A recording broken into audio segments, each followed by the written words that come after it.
কোনো অসুবিধা আছে আপনাদের? জলের সমস্যা নেই তো না? জলের সমস্যা আছে?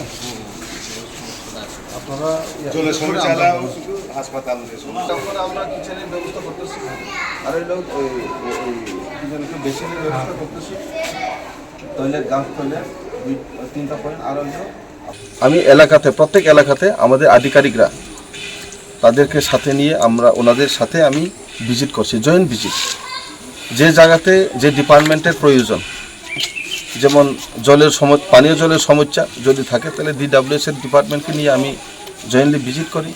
যে জায়গাতে SDM এর প্রয়োজন ওনাদেরকে নিয়ে আমি ভিজিট করি।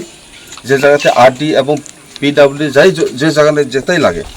তো এখন আজকে আমরা এই বৃষ্টির মধ্যেও আমরা আইছি এখানে মন্দির ঘাট, বিসি হইল মুখসরি, তো তীর্থমুখ বিসি হিসাবে আমরা নিউ গুমতি বলে জানি। এই জায়গাতে 2টা জায়গাতে আমরা ভিজিট করলাম। আমরা এখানে তীর্থমুখে বিগত দিনে আমার নলেজে এসেছিল যে একটা বাচ্চা, স্কুলের বাচ্চা নাকি জাস্ট এই যে রিপেয়ারিং ঠিক মতো না হওয়ার কারণে যে হ্যাঙ্গিং ব্রিজটা, এটার উপর যখন বাচ্চাটা চলাফেরা করে তখন একটা বাচ্চা পড়ছিল, কিন্তু লাকিলি যে তার পিঠে ব্যাগ আছে যার কারণে বাচ্চাটা আটকে গেছে, নাহলে সে তখন যদি পড়তো তাহলে বাচ্চাটা মারা যেত। যখন সে খবরটা আমি কালকে পেয়েছি, আজকে আমি আসলাম। আমাদের ডিপার্টমেন্টে আধিকারিকরা সামনে আসেন, ওনারা DPR করেছেন, সার্ভে করেছেন, তাড়াতাড়ি করার জন্য আমরা চেষ্টা রাখছি।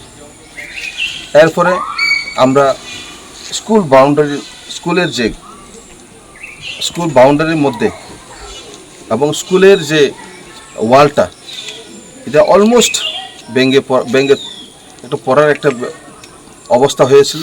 তো আমাদের ওয়াটার রিসোর্সের SDO সাহেব উনি আসেন, উনি মেজারমেন্ট করেছেন। এটা একদম রিভার ব্যাংকের মধ্যে যেহেতু, তো এটা আমরা চিন্তা করব আগামী দিনে একটু কীভাবে ভালো পরিষেবা দেওয়া যায়।